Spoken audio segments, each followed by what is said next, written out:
glad that we've got a change of person giving the talk tonight after maybe been giving the last 4. But my obvious task is to thank Judith for coming and to just say a few words of introduction. I've known Judith for nearly 25 years. We first met giving retreats, Ignatian retreats in St Ignatius, and we've done a number of Ignatian retreats together over the years, which has become much more significant to me than that. She's been a tremendous support to me at lots of levels over the years, as some of you are well aware, because some of you have known her as long as I have, really, once from Kilmarnock. So you're extremely welcome.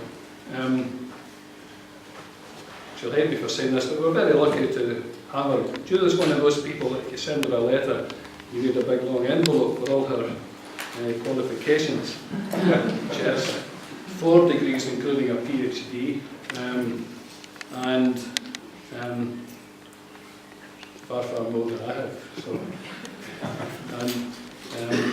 in that sense, she's an extremely qualified person who gives a lot of spiritual direction and directs lots of retreats. So she's very welcome. We're lucky to have her. The original title was the exercises in women, and to a large extent that's what she'll talk about, but I was always afraid that men might think it had nothing to do with them, and I hope as the evening goes on we'll realise that it's to do with us all. Okay? Thank you. Good. Thanks, Joe. That's really kind of you. There's a chair here, Joe. I've got a chair now. Take it away. One of the things that St Ignatius was really keen on was repetition. So I'm hoping that some of what I say tonight will be repeating stuff that you already know. And Ignatius thought that in repetition, we kind of got different angles on things and different insights. And so we'll be looking back at some of the stuff that Joe has talked to you about during the last 4 sessions, but we'll be looking at it from a slightly different angle. That's my plan anyway. And the other thing I want to say at the beginning is, in spite of what Joe said, which kind of, I don't really like being kind of set apart there as somebody, the expert. I don't think I am any more the expert than all of us as we explore our own relationships with God. And so, if anybody has anything she wants to say, or if anything you want to say, anything you want to ask, anything you disagree with, anything, I'd be very, very happy if this was some sort of ongoing conversation. So please don't hesitate to interrupt or contradict or anything else. So this was the title that Joe gave to me in the first place. It's really women and the exercises that we're looking at, and I'm going to use, I've got 3 sections to my talk, and I know some people have been busy today, so if you nod off, I will be coming around with my stick to prod you awake again. Okay. So here we are. This is my 3 topics, 3 areas that I'm going to look at are Ignatius and the women who actually influenced him in his own lifetime and in his development of the exercises. And then the second little bit is, this is the part that Joe probably has talked about the least, which is what happened to the giving of the exercises from the time that Ignatius died until Vatican II. When I know you're all far too young to remember Vatican II, but I remember it well myself. And things have changed a lot since then. And then the third section is how women and men approach and experience the exercises today.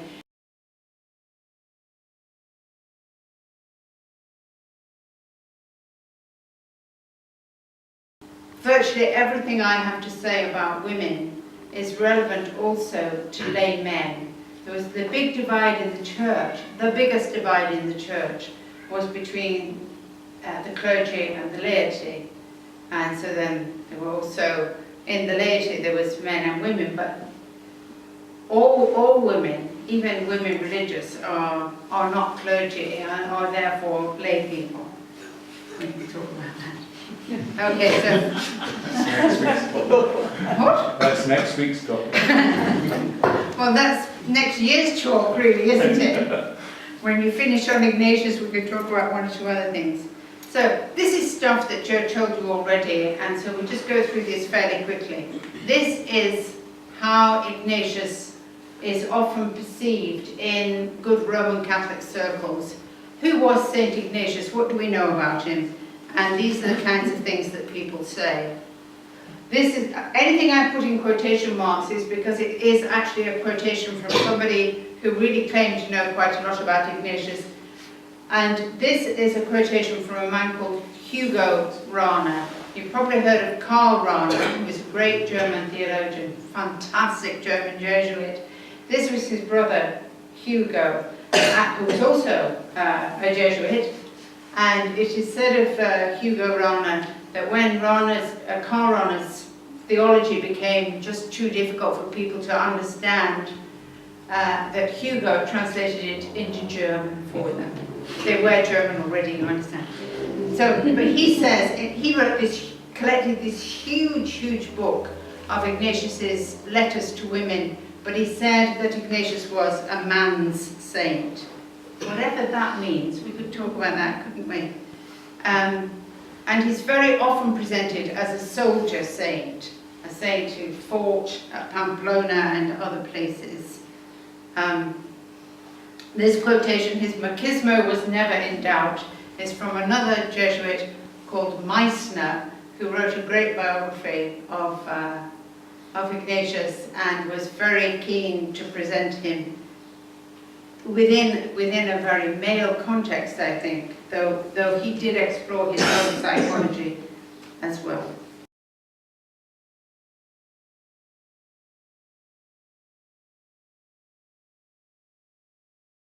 And actually, in Spanish, the word exercises is always used for what we would use, what we would call a retreat. Are you going on spiritual exercises, they say. I would like to make spiritual exercises, which is much more proactive, whereas we say we go on retreat, and the whole emphasis is on quiet and reflection and not saying very much at all. So that's the popular view, and this is what I perceive to be the truth, the reality. Okay. So Ignatius was born he was the youngest son. His mother died when he was very small. He was the youngest son, and most of his older siblings were were boys, almost all of them. And they lived in northern Spain at a time when, Joe's told you all of this, at a time when the culture was very, very masculine, when they were discovering the New World, when they were driving the Arabs out of Spain, and the whole thing was to be out there fighting or discovering or testosterone driven. Okay. And that's what Ignatius was. He was a nobleman. He was sent off when he was 7 or 8 to another castle to learn how to be a knight and a soldier and an adventurer. And all his brothers were the same, and his father. This is another quotation from Meissner. It says, as a young man, he was a libertine whose morals were questionable. Some modern Jesuits suggest that he actually murdered somebody before he founded the society, of course. He certainly lived in a Joe, if you want to contradict any of this, please don't hesitate. He lived among other young men. He did the kind of things that young men seem to do in every culture. And that also brings us to the next point that I wanted to make, which is that his notion of women, of real women, was somewhat limited. And so you had, on the one hand, it was on the one hand, his image of women was very, very idealized, and soon became connected with Our Lady, of course, but also with the whole thing of romantic love, that the woman was up on a pedestal and so on. So we're going to come now to were there any women around in Ignatius's life who actually influenced him as he got older and as he began to create the exercises? And I believe that there were. I want to suggest to you tonight that there were, we know that there were a lot of women around in Ignatius's life, in spite of that whole myth that he lived in a very masculine world. So I'm just going to ask Joe to do something for me. I say, we know all their names, and because I think that my pronunciation of their Spanish names would offend Joe's ear, I'm going to ask Joe just to literally read out this down here, Joe, to read out this list of all these women who Ignatius knew and who were part of his company. Right. As Inés Pascual, Ángela de Amigant, Jerónima Clavera, Miguela, Yanni de Cañeles, Brianda Paguera, Juana Ferrer, Catalina Molina, and then later on Isabel Roser, who's very important, Teresa Recadelia as well, Very important. and Leonora de Mascarenhas, I think must be Portuguese according to this spelling. Not to mention, it says Ignatius's complex relationships with the Duchess Eleonora of Florence and with the Habsburg princesses Margaret of Austria, Catherine of Portugal, and Juana of Spain. We'll come to that. So, I've got something. So let's not think that there were no women. So we're going to go right back to the beginning of his life. Actually, the first real woman he got to know, I haven't put on my PowerPoint at all. And she was, when he was very small and his mother was sick, he was sent out to this woman as a wet nurse who was the blacksmith's wife. And he lived for some years just in an ordinary little village house. But the next woman who was very important was his sister-in-law, Magdalena. His sister-in-law, Magdalena, came to Loyola when Ignatius was only 6 or 7.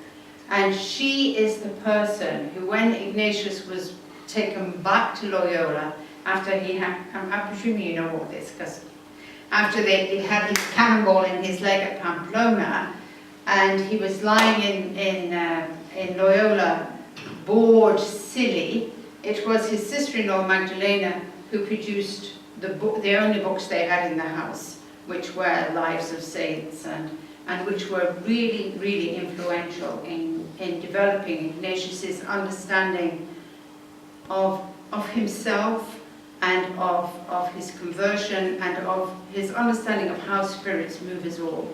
It's really, really important. And she doesn't get any acknowledgement. And then the other women I'm going to talk about for a few minutes are these women. After Ignatius was converted at Loyola, he walked all the way to Montserrat and then down to Manresa, where he actually was in a cave and where he sat in the cave for months. I always loved this stuff. He sat in the cave and waited really to find out what God wanted, and he tried different things. You know, I won't wash my hair and I won't cut my nails and da-da-da. And then he said, well, that's not working, so we're not doing that anymore. So cut your nails and wash your hair. And he waited and waited for God to speak to him. But in Manresa, from the very, very beginning, he met this whole group of women from the parish, who were the very women who they did help him physically, and they brought him food and they looked after him when he was sick, but they also became his spiritual friends, and they were very influential. And I have a feeling that Joe showed you this picture.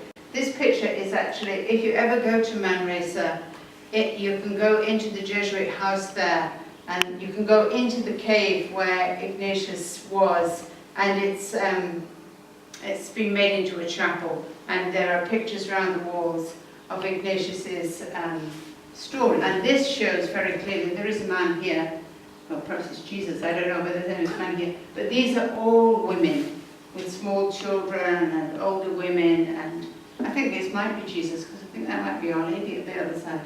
but it's Ignatius talking to them. And so really the Jesuits have always acknowledged that that was the case. But, here we go, they were so closely associated with him that they were called Inigas, the women round Ignatius. Inigo is what he called himself always, and these were all these women, his followers, so his friends. And he talked to them, and one of the things that Ignatius understood, came to understand, was that by talking about our spirituality, by talking about our experience of God, we can come to understand it much more than if we just have it ourselves and we never articulate it. And it is, I think, one of the great values of spiritual direction is the opportunity for me, as the person who's receiving direction, to talk about the things that have been going on for me, so that I hear what I'm saying and I come to understand it. And it was through his conversation with these women that he really clarified what was going on for him and how the exercises were developing and evolving. And he encouraged them to do the same thing. He was making these things, they weren't even really the exercises yet, but they were the base from which the exercises came. And as he was making them, he was also encouraging women to make the exercises as well. And I just want to tell you about one of them, one of the ones who was on the list that Joe read out, Inés Pascual. She first met Ignatius when she had been on pilgrimage herself to Montserrat, and she was coming back from Montserrat to Manresa, which is, you come down the river, it's kind of downhill, it's not such a bad trip really, because Montserrat's high up in the mountains. And she and the group she was with encountered this guy who was on his own, and he was limping along, because Ignatius limped all his life long after the cannonball. And so she met him even before he ever arrived at Manresa. And she became a terrific friend and supporter of his. And when his canonization, the process for his canonization was being examined in Rome, her son gave evidence, and this is what he said about it. He said about her, about his mother. He said that she was so closely associated with Ignatius that she was accused herself of being la inventora, the inventor. You can hear the feminine, can't you? The inventor of these things that Ignatius was doing. So it wasn't just she was his follower and she agreed to everything he said, but that she herself, like the other women in Manresa, were contributing to the development of this thing that was becoming the exercises. And then from Manresa, Ignatius went on to other places. I mean, the amount of walking he did, especially given the fact that he had a gamma leg, is amazing. So he went from Manresa up to Barcelona and then to Alcalá de Henares.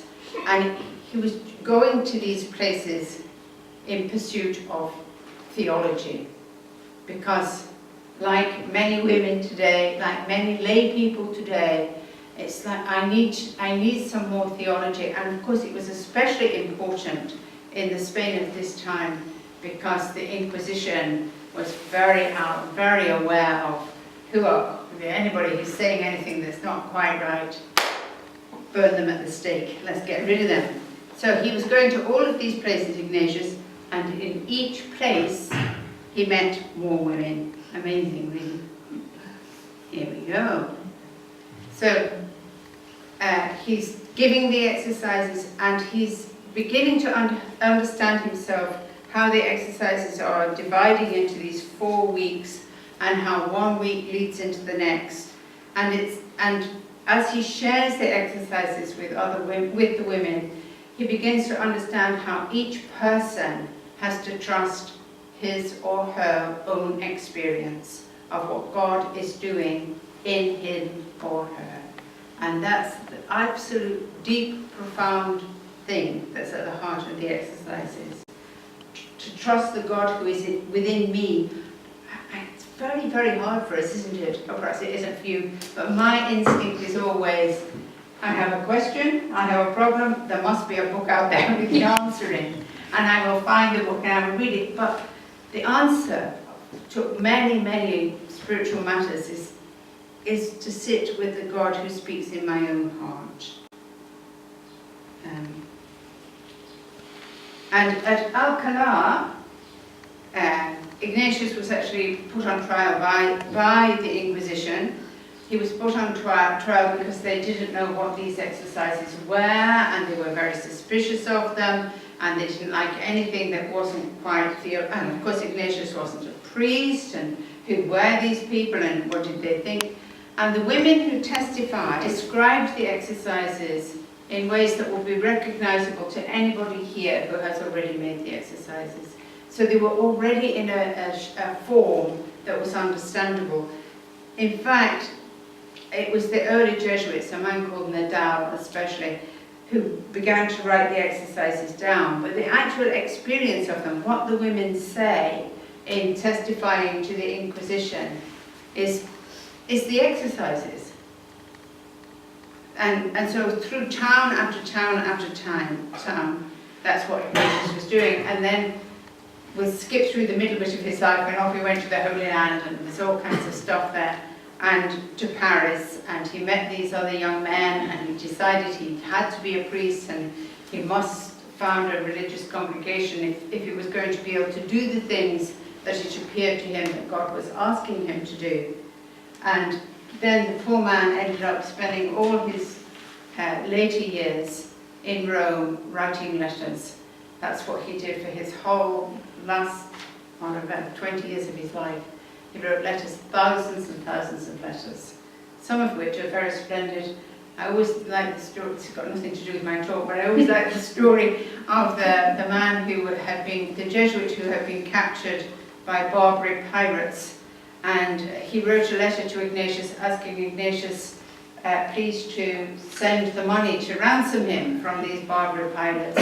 And so he's on the galley rowing away for a year or two, and eventually the letter comes back from Ignatius that says, "Find God where you are." Which of course is also, I mean, it's a profound message of the exercises as well. But in Rome, in his later years, Ignatius was working with women. He was very keen on, wasn't just holy things. He didn't believe that holy was different from ordinary. Thought we should be able to find God in our ordinary lives. And so he was interested in, he set up what do they call them today, like Magdalene laundries and things. He set up things to help women off the streets. He was into education, and he was pursued by these Habsburg princesses, some of whom proved a thorn in the flesh for Ignatius, I have to admit. But he helped them all. And this one, who was in Joe's list, Juana of Austria, she was the one, she took a vow, actually, as to be a Jesuit scholastic. But whether she really was interested in being a Jesuit, I don't know, because she also founded a convent in Madrid. If any of you have ever been to Madrid, it's the convent of the Descalzas Reales, and you had to be of the blood royal to go to her convent. It wasn't just for any old person. So she was the founder of that, but she was also very influenced by Ignatius and by the Jesuits, and we will come to that later on as well. Isabel Rosser and her companions, they also drove Ignatius crazy by wanting to be members of his congregation. And this was a real problem for them, and we'll come in a moment or two to why that was the case. However, by the time Ignatius died, 30 women had applied to be Jesuits, though only these 3 or 4 had actually wrangled their way into taking vows. 20 congregations of women, 20 religious communities, 20 convents had asked for a Jesuit director.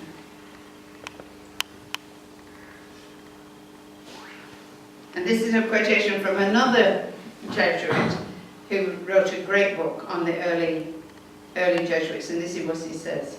During Ignatius's lifetime, Jesuits enlisted women to help other Jesuits and entrust them with responsible positions, so they were acting as spiritual directors, and the Jesuits led them in the exercises and taught them how to pray and how to meditate.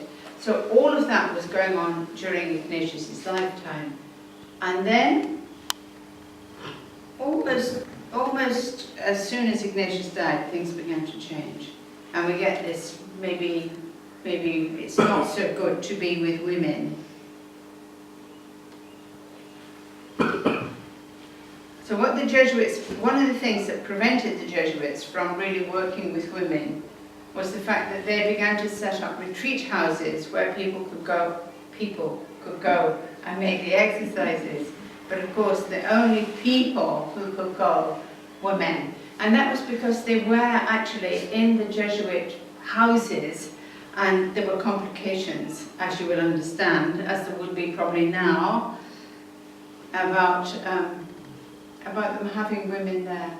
It's interesting, there's a big Jesuit house in Oxford where I live, Campion Hall, and they don't take women now as resident students at Campion Hall, though the other congregations, men's congregations too. Interesting. So one of the reasons for this, obviously, was people were going to be shocked, people wouldn't like it, they would disapprove it. Cultural assumptions about what would be going on between the men and the women if they were giving retreats to women. But the other thing, which was really important and which affected everything, was that the women could not do anything active. As a woman, you were either stuck in a convent, an enclosed convent, or you were, we were talking about this, some of us, before the rest of you arrived, or you were doing what your husband told you to do at home. And so they could not be missionary, apostolic, mobile. They could not get up and leave Madrid and go to Barcelona or go from Spain to France. They just could not do it. It was not thinkable. And this whole notion of being free to go wherever the need was so much a part of the raison d'etre of the Jesuits that it just didn't work to have women around. I'm saying it nicely for them. Okay. So what happened after that? Well, after Ignatius's death, we get this. This is not necessarily just about the Jesuits, it's about what happened to women, actually. So it was not possible to be an independent woman if you lived in the 1600s and the 1700s in Europe. It wasn't possible. You belonged to a man. Interestingly, one of our sisters a few years ago, she was in Africa, and she was talking in this village, and they kept saying to her, "But what man do you belong to? What man do you belong to?" And that's how it was for them. You had to have a male relative. If it wasn't your husband, it was your brother or your father, and you had to be belonging to somebody, unless, of course, you were in a convent. And if you were in a convent, that meant that you were in an enclosed convent. You were not teaching, you were not nursing, you were not going out doing social work. You were in a convent with a grill. So that literally no women, it's a big rash claim to make, but I think it's roughly true. No women could live an independent life in Europe in the 1600s and 1700s. Can I make a brief comment? Yes. I think it's important to recognise that restriction on women wasn't invented by the church. No. Because often the church gets the blame for that. That was society at the time. And you can see how Ignatius was much more open to it. And it's later on that the restrictions come in. It wasn't the church that was doing that, it was society. No, it wasn't the church that was doing it at all. Because it was equally true, even as the Reformation came into Northern Europe, it was true there as well. Does anybody else want to say anything?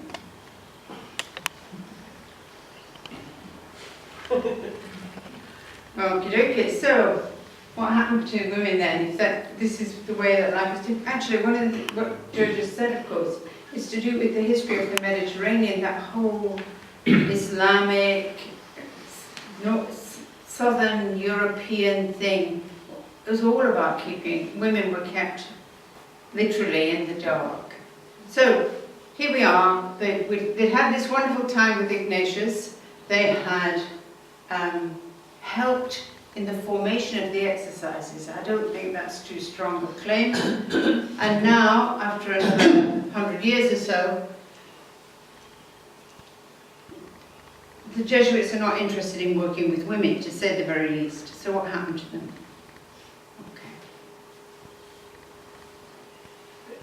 Really, the thing I want to say as much as anything is this whole thing about the fact that the exercises, the spirituality of the exercises of St Ignatius are a lay spirituality. Eventually Ignatius went to be a priest and he founded this congregation because that was the way forward for him. But whilst he was creating the exercises, whilst he was experiencing them, he was a layman. And that spirituality is a lay spirituality. So that's what Ignatius had done. And he'd encouraged men and women, lay people, to make the exercises.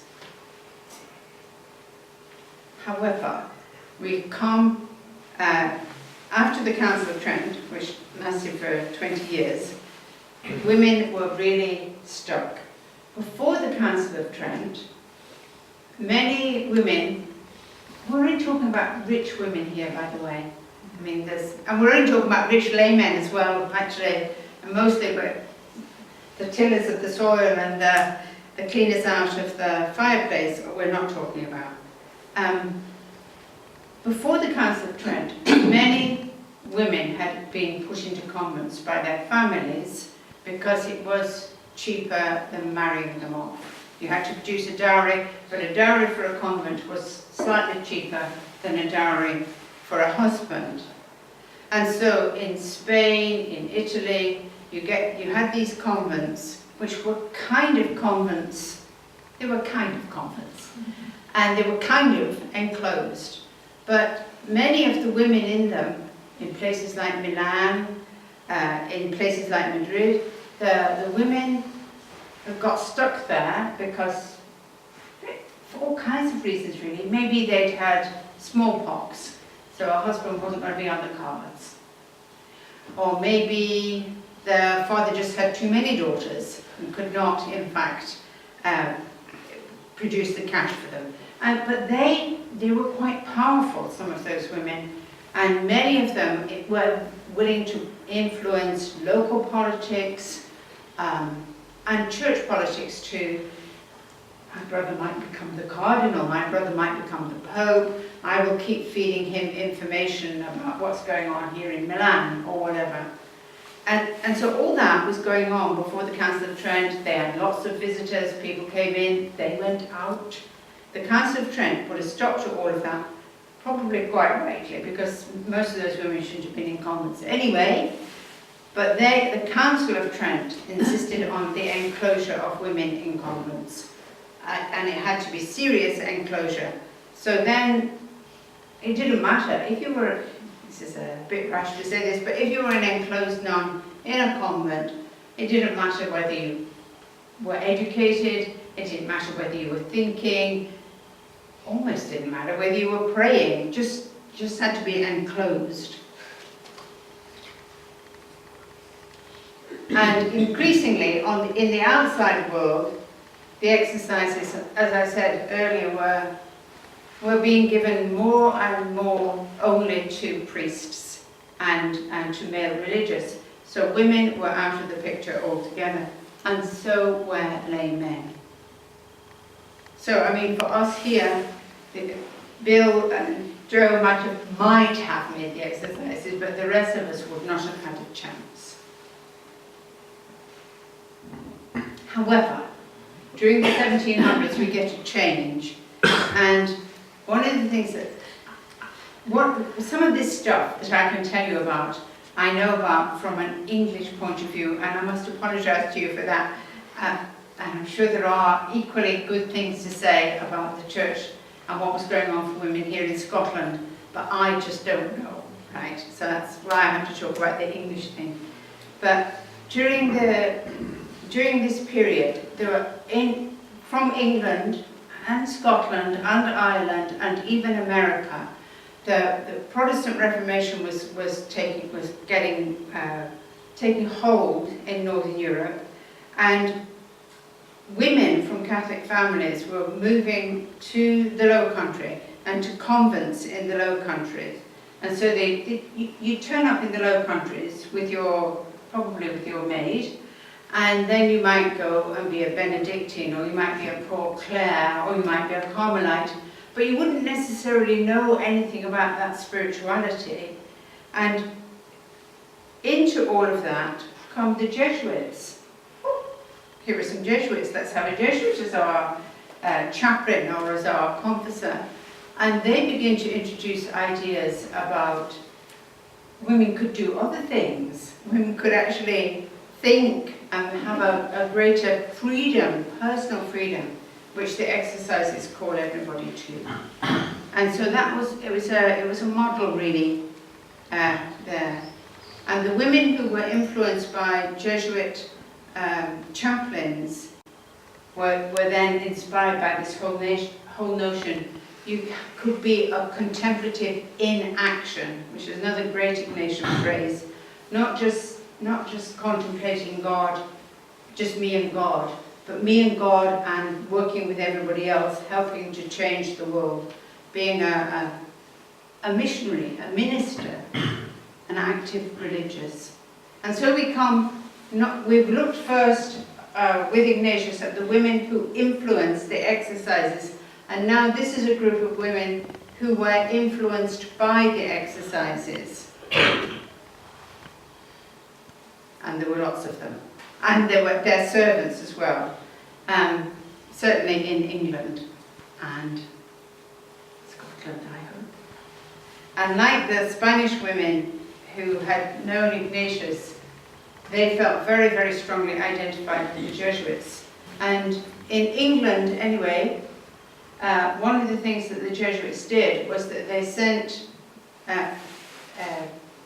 missionaries to England, and they moved into the big Catholic houses in England, and the women in those houses began to support them, lay women, and to help them.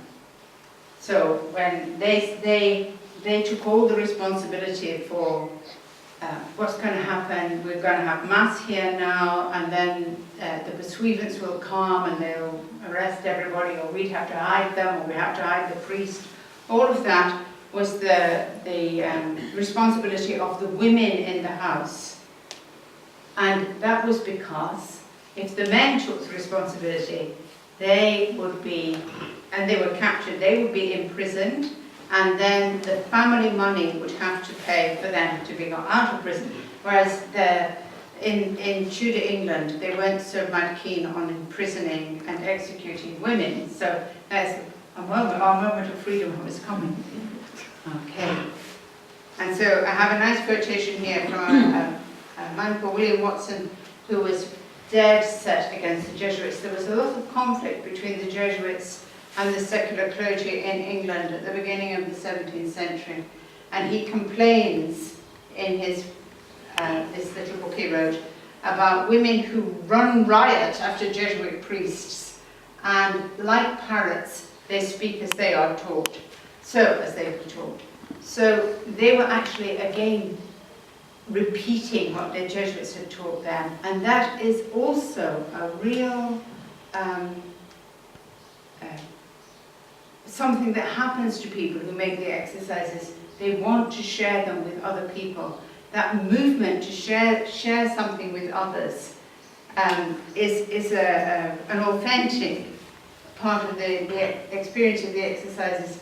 And these lay women in England were doing it really rather more, I think, than their sisters who'd been sent off to the convents in the Low Country. And I want to tell you about one particular one, and I'm going to tell you about her precisely because she wasn't English. And so you don't need to be worrying about her being English. Though she did live and work in England. She was called Luisa de Carvajal, and she was very influenced. She was a Spaniard. They called her the She Apostle, which says everything about what she was going to be doing, and says everything about what they thought about women as well. She thought if men could be active, women could be active as well, and that she would show them. She is one of the very, very first. She was a Spaniard. She came from a very tacky background. There is a biography of her written with that title, The She Apostle. When I say a tacky background, I mean she was living with an uncle who, as far as I can make out, abused her pretty badly and various other things. But she met the Jesuits who were in Spain, Edmund Campion and Robert Parsons. They were in Valladolid. They were very, very keen to influence the young men that they were meeting to go to England and to support the struggling English. And not necessarily people like Louisa, but this is what she did. She actually, we know that she took the exercises, used the text of the exercises, and particularly the rules for discernment, which I know that Joe talked to you about another time, when she was trying to make this decision about whether she should go to London or not. And she did go to London. And what she was trying to do in London was she lived there for quite a number of years, and two things happened to her which were helpful for her. One was that she had the support of the Spanish ambassador, and so she was protected a bit by that, and she was protected also by the fact that she was a woman. And she tried to form a group of women who were going to be just like the Jesuits. She called it a company. They would not have enclosure, and they would go out into society and they would teach and catechize and nurse. So she's really the very first that I know of who said it's possible for women to really be involved in an active religious life, an active way in the church. Mary Ward, you may well have heard of. Mary Ward she founded a religious congregation as well, and her story is very interesting too. So, because she came from a posh background, and where she lived they had Jesuits who came as chaplains and so on, and she too learnt about the Ignatian spirituality from the Jesuits she met in England. But she was sent over to St Omer, where she became a poor Clare, and there, interestingly enough, her whole community made the 30 days together, the full spiritual exercises of St Ignatius, after which Mary Ward left the convent and decided that what she'd like to do is to undertake active apostolic work as a laywoman. It's very interesting. She took herself back to England, and she tried to teach there, but it didn't really work terribly well, so she went back to St Omer, where she still tried to live as an unenclosed form of religious life, and started to educate girls,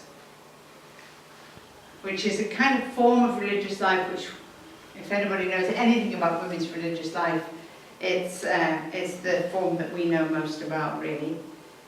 But she wanted, above all things, Mary Ward actually wanted to form a congregation of female Jesuits. She wanted them just to be Jesuitesses, is what she called them. It didn't go down terribly well. And one of the things that she wanted to do, which was absolutely crucial if this was ever going to work, was to set up an authority person, a Mother General, who would be in charge of all their convents all over Europe. so that she could move people about. But before that, all convents had been autonomous. So if you were in a convent in Saint-Omer, you couldn't then go to Paris or to anywhere else. You were just stuck in this one convent. But this was a real breakthrough. They would have a Mother General who could move the nuns around to different places and respond to the needs where they were. And did it work? Well, the truth of the matter is it did not. And she came across two major obstacles.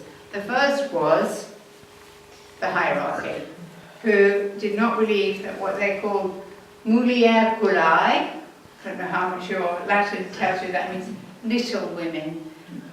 How little women were not capable of apostolic ministry. Poor little women, they better go back home and put their slippers on. So the hierarchy were not going to support it and did not believe it.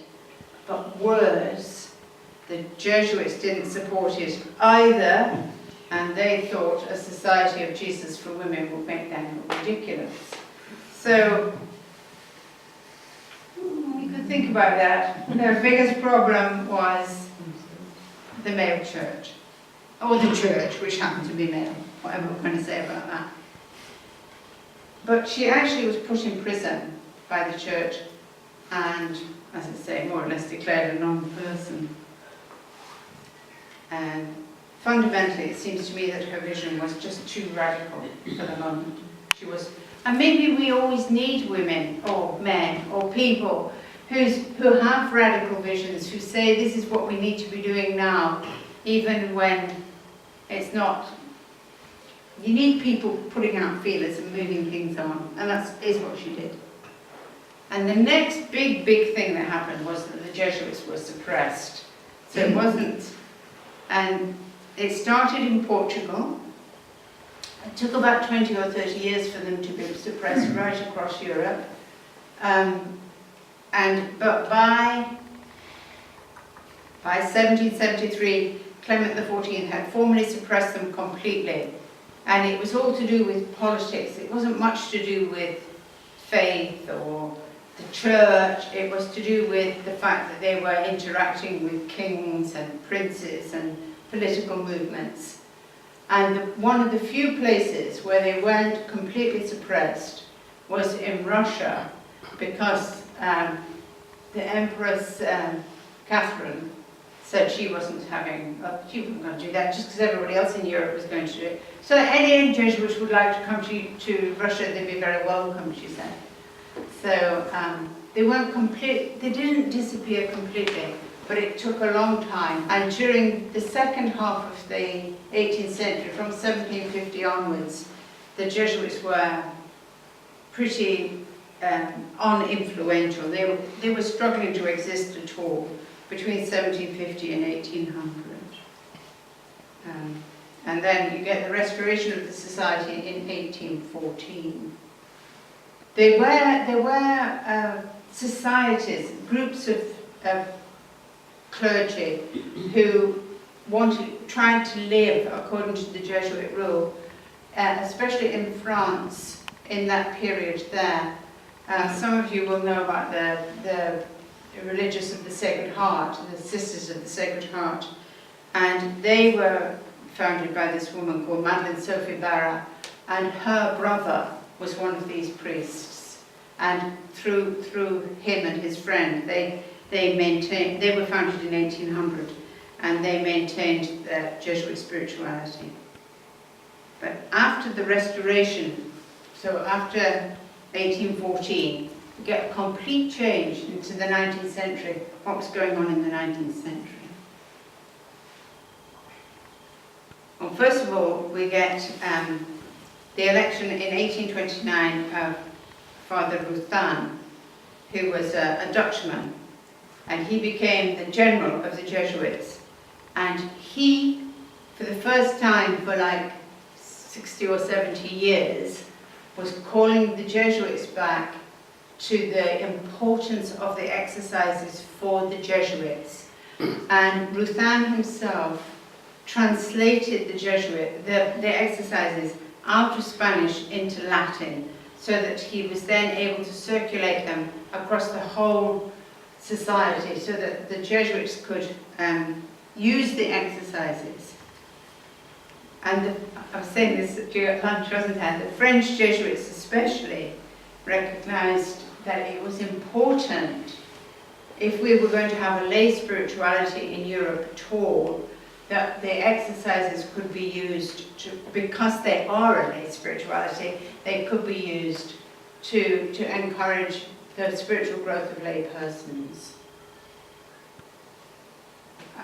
That whole French thing we were talking about it's a very important part of this story. And they did introduce women as well as laymen to the exercises. But they thought, and this is the French Jesuits, I know about this because the woman who founded my own congregation was a lay woman at the time. She was married, she had children, and she was living in Louisiana in the south of the United States. And French Jesuits had come to Louisiana and they were giving the exercises to the Sacred Heart nuns, as a matter of fact. And they invited some of the teachers, the lay teachers, to take part in the exercises as well. But they were only allowed to make, this was an 8-day retreat, I'll come to that in a minute, but they were only allowed to make the first 3 days because it wasn't thought that they would manage more than that. It's true. And actually, for Cornelia, it was that retreat that she made, very interesting, she said this, that retreat that she made was a retreat of 3 days, and it was just before Christmas, and then she went home, and she had children, and she was having relatives coming from Philadelphia, where they came from, and life was hectic. But she said that she could not imagine anybody making the exercises even for 3 days and not being converted by them. And she did 2 things happen to her. First of all, when her sister arrived from Philadelphia, her sister wasn't a Catholic, she said to her sister, "Now I must tell you about these exercises, and you and I must do these exercises together, and we'll do it together, and I'll show you how they did it and how they did the prayers and everything." And 2 minutes flat, her sister had become a Catholic, and indeed she became a Sacred Heart nun. But the other thing that Cornelia said was that these 3 days, these measly 3 days that the French Jesuits let her have, they were the basis of her whole spiritual life and of every retreat she ever made in the rest of her life. So, quite something. She, of course, is another, we will go into her because I promised Joe that I would not say too much about her. I get rather carried away about her. She had a very, very interesting life, and it was completely rooted in the exercises. And so, what happened to her, God, I'm not going to talk to you about her, but what happened to her was that her husband, who was an Episcopalian minister, they converted to Catholicism. He felt that he was still called to be a priest. So he went off to Rome to get permission to be a priest, leaving her behind. When he told her she was 5 months pregnant, but we won't go into that either. But he went off to Rome to get permission to be a priest, leaving her behind with the children. And she believed she had to become a nun. In fact, she didn't need to be. But the church did insist that she take a vow of chastity because he was going to be a priest. And ultimately, she founded a congregation, as did many other women in the 19th century, because now women had been freed up to be able to be teachers, nurses, etc. And this is when it all begins to happen. Of course, Joe said earlier, it's not just about the church. We had the French Revolution. There was all kinds of things going on in Europe to promote a different thinking about women. But women's active women's congregations are largely invented in the 19th century, and many of them chose the rule of St Ignatius to base their lives in. And some of them, like Cornelia, they took the spirituality of the exercises, but they took it as women, really, and they wanted, as women, to look again at the way the exercises were expressed, the language that was being used, and to adapt them more to suit their own circumstances and their lives as women. Now, I'll talk a bit about the language of the exercises in a minute, but just finish this about the 19th century. Oh, really, this 19th century lasted until 1960, because it goes right on until Vatican II, and those of us, of course, as I said already, maybe you don't remember it, but those of us who lived before Vatican II just identified with all this 19th century stuff because we were living it in the 1950s. Anyway, in the 19th century... Yeah, could I make a very brief comment again, because I've said it often to people. So many of the things that we think are old are 19th century. Yeah, they are. And there's so much, if we could just understand that, how recent so many of the things we think are unchangeable, that have always been, they've not always been. They started in the 19th century. But what happened to the exercises in the 19th century was that they were given in a way that Ignatius, Ignatius must have been revolving in his grave, I think, at what they actually came up with. First of all, they had 8-day retreats. They got this great thing going, 8-day retreats. You don't need to do it in 30 days, we'll do it in 8 days, right? And you can, so, in a 30-day retreat, you have these 4 weeks of the exercises, and the idea is that as you pray for the grace of the first week, that leads you into the second week. You receive the grace of the second week, it leads you into the third week, and so on. So, in the neat and tidy 19th century, you could do this in 8 days, so you could have 2 days on the first week, 2 days on the second week, 2 days on the third week, and 2 days on the fourth week. Fantastic. And do not think that went away. It did not. I have made retreats like that myself. Many. And then, of course, they preached them. Ignatius had never intended the exercises to be preached.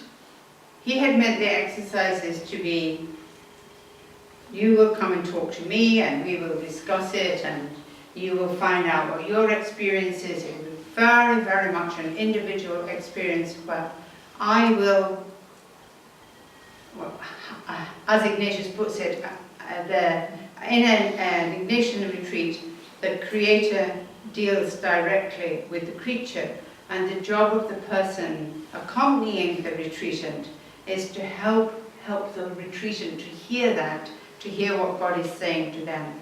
But this preach stuff was, and this is how it happened. I was there, remember, I have lived in history. Father arrived, you all gathered in church, he sat in the sanctuary, he would preach for, it depends how lucky you were, 20 minutes, 40 minutes. And then he would go off to the sanctuary and you would be left sitting there, kneeling, and you filled up the rest of the hour with prayer, and then when the hour had passed, you could get up and go out. That was how it happened. Okay? And this wasn't my retreat, it was Father's retreat. And it was literally Father's retreat. So even in my time, and actually Jane told me she had been talking to somebody who thought I was about 45, so I'm very happy for this. Even in my time, what happened to Jesuits who were my age was that before ordination, they had a time and they wrote their retreat. So they wrote their homilies, their sermons, for every day of an 8-day retreat, put them into their briefcase. Bob's your uncle. Take it around the country, invite it to this place, to that place, to some other place, and I can give my retreat. And in fact, Cornelia, who I was telling you about, who founded the congregation, we have a letter from her to the bishop who organised their retreats in the 19th century, saying, "My Lord, please do not send us Father X again this year. We have made Father X's retreat 3 times already, and we cannot make it again." Because it was the same retreat. And does that sound anything like what Ignatius intended? And of course, there was very, very little. Well, in my experience, you've all made retreats, you know about this. Certainly when I was young and beautiful, they did sometimes say, if anybody would like to see Father, then you could go and speak to Father. But there was always a kind of implication, suggestion somewhere that, well, perhaps you were having a problem, or you might, it wasn't really direction, even if you went to see Father. I don't believe, myself. Now we come to it. So what happened after that? Here we go. How did, not just women, but men, the whole understanding of the exercises changed at Vatican II? Which is, it's really, really, we are so fortunate. Let us all be grateful that we didn't live in the 1950s. No, that we didn't live in the 19th century, I mean, yes.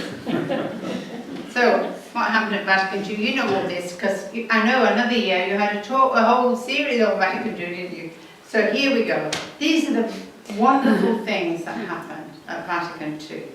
There was that whole revelation that every single person on God's earth is called to be holy. That priests are not called to some higher vocation, or nuns are not called to some higher vocation than anybody else. Every single one of us is called to be holy. And every single one of us is called to be holy by developing our own relationship with God and by living our lives to the full. And the other thing that came out of Vatican, you can all disagree with this because you've done the course, came to the other course, I mean, that fundamentally the church is a church for lay people, and that priests, clergy are there to be at the service of the lay church. That's it. And this is what Vatican II was saying in a way that it was revolutionary, wasn't it? It was revolutionary. And in one of the documents of Vatican II, all religious congregations were charged with rediscovering what they had been founded for in the first place, going back to the original vision of their founders and putting it into place again, because all religious congregations had got all these accretions in the way they were living, and so though they were founded as active religious, they were at the same time trying to be monastic. I mean, it was completely unlivable, really, when you look back at it. And so a lot of women's congregations especially struggled with, are we monastic or are we apostolic? It was a burning question when I was a young nun. And what did the Jesuits do? Which is really, that's what we're talking about now. I keep reminding myself. It's not just my talk about me and how it affected me. Well, this is what the Jesuits did. In response to this stuff, they did 2 things. The first, well, really this was basically it. They set about rediscovering and developing the exercises as an individual experience. They went right back to how Ignatius had given the exercises, and they began to think that these talks I have in my briefcase perhaps need to go on the fire, and I need to think again about presenting the exercises in a very, very different way. And they did it because they believed, let me just go back to that. They did it partly because of this whole understanding of the exercises as a lay spirituality, and so that they had to come, the Jesuits, to an understanding of Ignatian spirituality, of which being a Jesuit was just one aspect. That Ignatian spirituality was much, much bigger than the Jesuits. And it was a very, very important time for them. And there was somebody I met not all that long ago in Oxfordshire, kept trying to say that Father Jerry Hughes, who wrote the book God of Surprises, who a lot of you will have read, I'm sure, that he did this all by himself, but he didn't. That this was something that was going on right across the whole world, really, right across the whole Jesuit congregation. And there were Jesuits in Canada, in the United States, here in Britain, who were all coming to the same, let's see, what does it mean? What does this mean? Can you make the exercises individually? Can you make the exercises in daily life? Do you have to go to a retreat center to make them? They were asking what were really quite radical questions. Now, at the same time, in the 1960s, things were going on for women. Some really big things were going on for women, which had nothing to do with the church at all. I need to say that because that's what you said earlier. But this is not a church matter. This was happening in the 1960s. It's second wave feminism, really, which is another talk for another time. But in the writings of women in the 19th century, not in the United States, in France, here in Britain as well, they began to become aware of sexism, misogyny, patriarchy, inequality, and in all kinds of ways that it's hard for us to understand this, but me, when I was bright and beautiful, I would write an essay or something, and I used the word man right through that essay. But nowadays it'd be like unthinkable for me to, it would be impossible for me to do it. I just could not do it. But even the language, so we were not attuned to the language, that the images that we're using, the language we were using, assumed that the male was normative, is how they put it.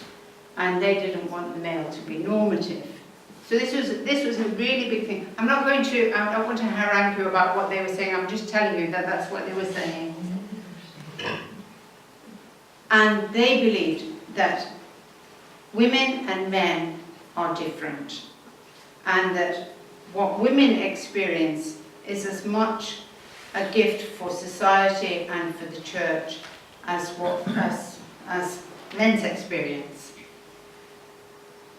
But it had been, and so now we come to the Catholic women, and they too were struggling with all of this stuff. And so what they wanted was that their experiences, their spirituality, could be enrich the whole church. And that, in fact, during that long 19th century that we talked about, it had been undervalued and underutilized in the church. And the church struggles with that still. So we need to talk about just what was going on for women in the church. Well, they too, here we have it, the church was, as these women perceived it, was dominated by men and was very patriarchal. That language from way back, Mulier Kulai, the little women patted on the head, that was still seemed to them to be around. And there were lots of images of God that were around that were unhelpful too, and they struggled with that as well. So that, like, even that image which we continue to use today, I use very happily myself, but the image of God as Father. It is an image, of course, it's an image that Jesus used all the time. But it's an image. God is Father, God is Mother, God is not Father or Mother. God is both and God is neither. But for some of these women, the constant use of the male pronoun for God and male images of God were very, very unhelpful. And this is my question. Were they in danger of throwing out the baby with the bathwater?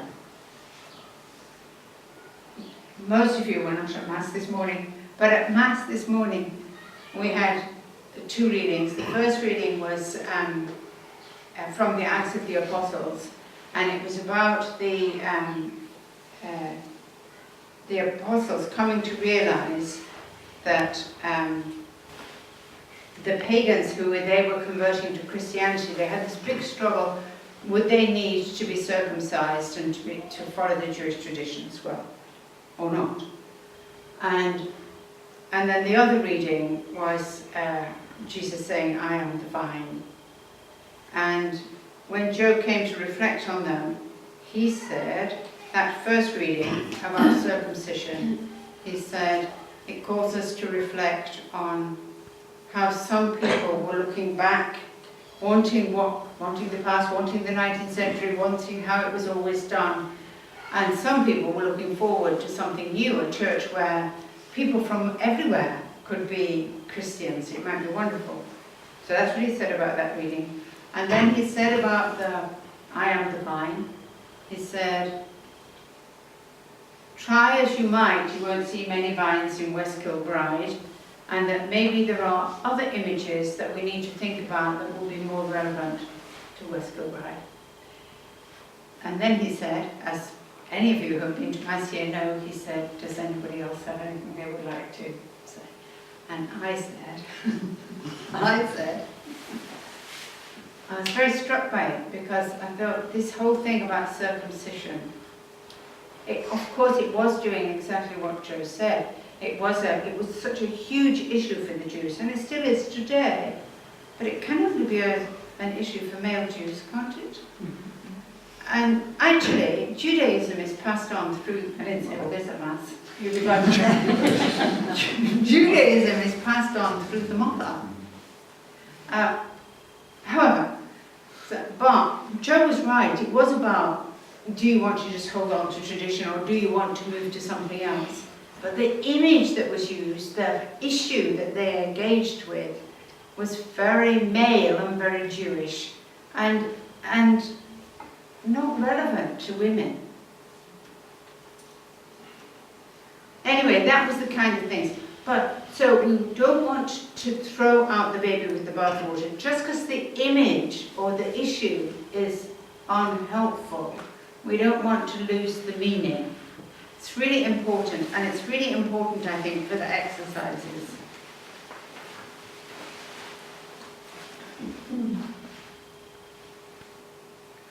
Because in the exercises, there are a lot of images that women struggle with.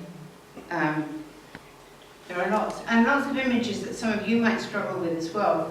Ignatius, as we said at the beginning, was a soldier. He lived with dukes and kings, and those are the images that he uses.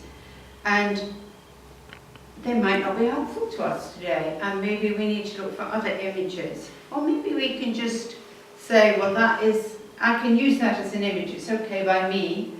I can cope with the language, it's okay by me. I mean, I don't get upset every time I go to see a Shakespeare play because the imagery is 16th century. And the imagery of the exercises is 16th century, and we should not, 15th century, we should not be confusing the imagery with that deeper message, with the spirit underneath the words, with what they're really talking about. Not really talking about kings, any more than the Jews in the end, in the Acts of the Apostles, were really struggling. The real issue was not circumcision. It was, are we going to be a church that hangs on to everything from the past, or are we going to be a church that's free for tomorrow? And so we get this. This is about today now, and it's true for all of us here. These are the things that were important in the exercises as we met them again after Vatican II. And just to say again, I think we are so fortunate to be living now when we can really engage with them. First of all, when Ignatius believed that God is in all things, that there is nothing that cannot be a vehicle through which we can meet God. Good things, bad things, everything gives us an opportunity to meet God. And that's why it's a lay spirituality. And that we can all have a personal encounter with Christ in the present, all of us. If you think God is only present in some things, then you have to go to where those some things are and just do those some things. But if God can be in everything, then how I live my life, how you live your life, can be connected with my spirituality. It can be my spirituality. And as I said much earlier, this is what Ignatius did. He sat in that cave at Montserrat and he reflected on what is going on for me, what is happening in my life. And he constantly asked other people to do the same. I know somebody who wrote a master's thesis on how Ignatius presented Jesus and how unhelpful this was for women. I never understood it, because it seems to me Ignatius was never wanting you to experience Jesus the way that he experienced Jesus. He wanted you to experience Jesus the way that you experienced Jesus.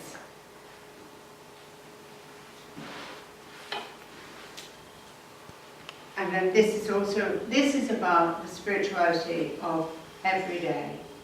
It's taking seriously our own desires, our own feelings, and knowing that in our desires is a place where we can meet God. And Joe has told you all of this stuff before about discernment, and we won't go into that. That was there. So, what about women's spirituality and the exercises, which is what I think really Joe wanted me to talk about in the first place. Okay, I just want to talk about four concepts that in women's spiritual writing in the late 20th century, early 21st century, are considered important. And here they are. So, I'm going to talk about each of them individually.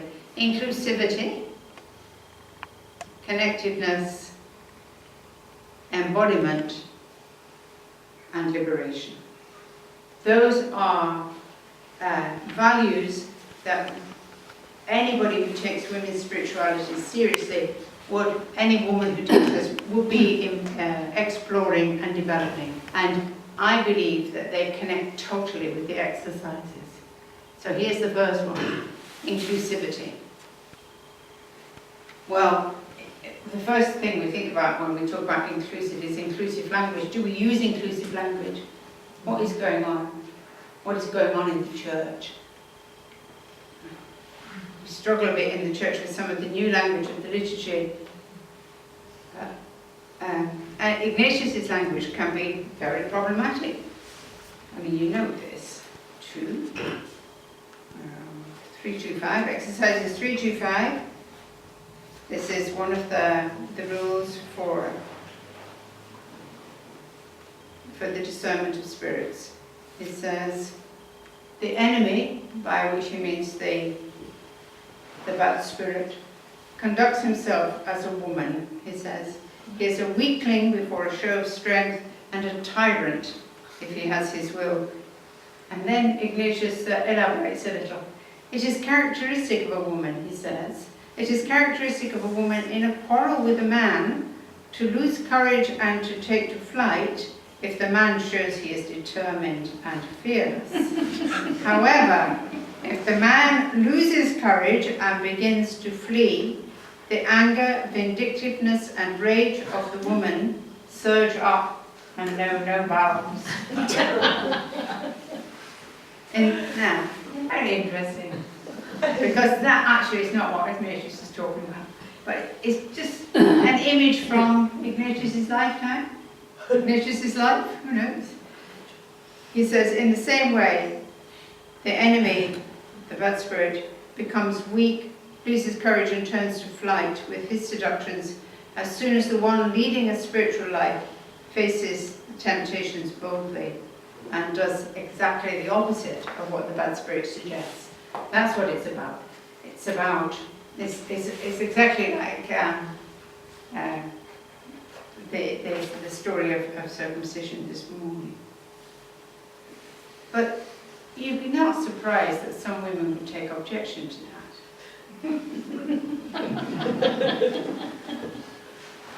Or maybe we all think it's true. We were talking, anyway, whether are women more powerful than men or men more powerful than women, where do we go? And so, not all the language is helpful, that's all I'm saying. But I think we have to understand that it was the language of Ignatius's time. And that we can explore the exercises in more inclusive language today.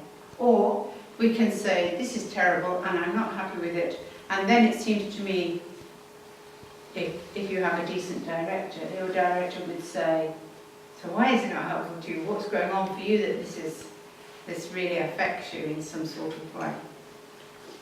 For better or for worse. So, inclusive. Women want inclusivity. They want everybody to be included. They want women to be included as well as men. They don't want the male to be normative. They want the human person to be normative. And so the spirituality of the exercises says that God relates to every person without exception. Not more to men than to women. And that we all are free to meet the God who is, God is fantastic. God can have a unique and personal and special relationship with each one of us. And in the exercises describe what happens if we follow this spiritual path. It never lays down any it has to be like this. There is no universal experience that's imposed, but we are invited to explore our own personal experience. So, I mean, it could not be freer. And I think especially that Ignatius's emphasis on the imagination really enables each individual person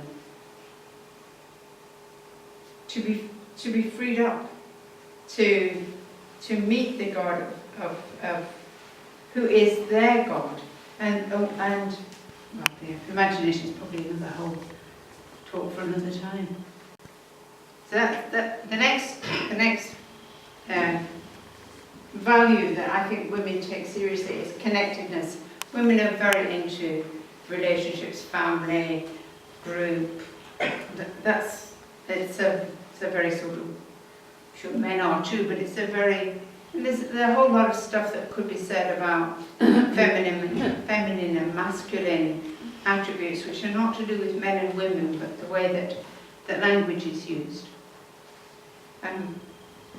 But this whole thing that everything can be connected to everything else is right there, and the fact that you can make a retreat in daily life, and anybody here who has made a retreat in daily life knows that what happens when you go down to the shops or when you're getting the children off to school or whatever is a factor in the exercises, in the retreat. It's part of the retreat, and God is speaking to us through it. And so it's not only my little bit of prayer time here, but the whole day becomes the material for the retreat, really. So it's all, nothing is compartmentalized. it's not a monastic spirituality where we're going to go off and do our spiritual exercises, but everything is part of the exercise. And so the whole person, this dichotomy is not there. The whole person is being engaged in the exercises. The mind and the senses, the reason and the feelings, contemplation and action.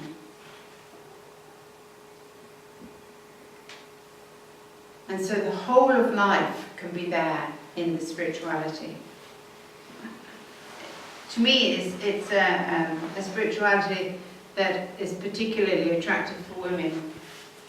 Embodiment too. Our embodied experiences are to be trusted, not trivialized. And I think it's very complicated for many people not to kind of compartmentalize their experiences. These ones are godly, these ones are not godly, but that God is in all things and that everything is part of that, and that our embodied lives enable us to meet God. They are where we meet God. All of this stuff, the respect in the exercises for my personal experience, for what I desire, to take that seriously and to feel it and to live it.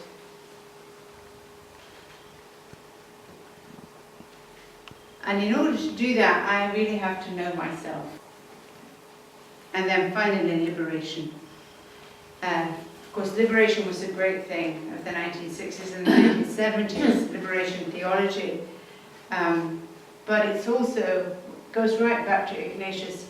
What Ignatius thought that the exercises were fundamentally for was to enable us to be free, to bring us to freedom, to be free enough to want for ourselves what God wants for us. To be free from all the things that trap us, so that we are living the life God wants us to live and being the people God desires that we are. So of course, freedom is, we always can have freedom from and freedom for. So the exercises invite us to be free from all the things that are oppressing us and preventing us from becoming the person that God already knows that we are, and enabling us to become free for God, for community, for our families, for our ministries.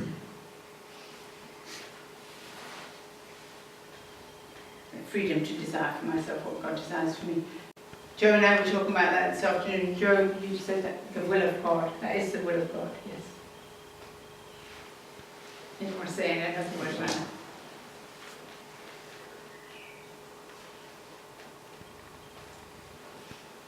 And it's that real thing of just, it's my personal way of relating to God and to others will bring me to God.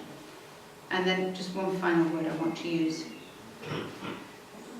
I think for me, this is the most theological word that I know. That Ignatius all the time was encouraging us to be more the person God is calling me to be more a free person, to be more, to use my life more, to be more fully myself, to be more fully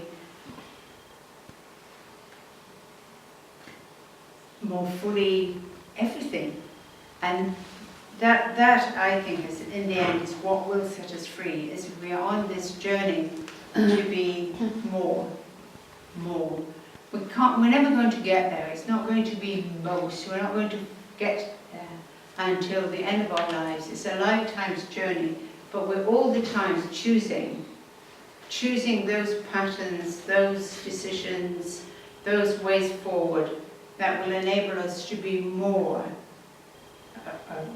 journeying towards God rather than away from God.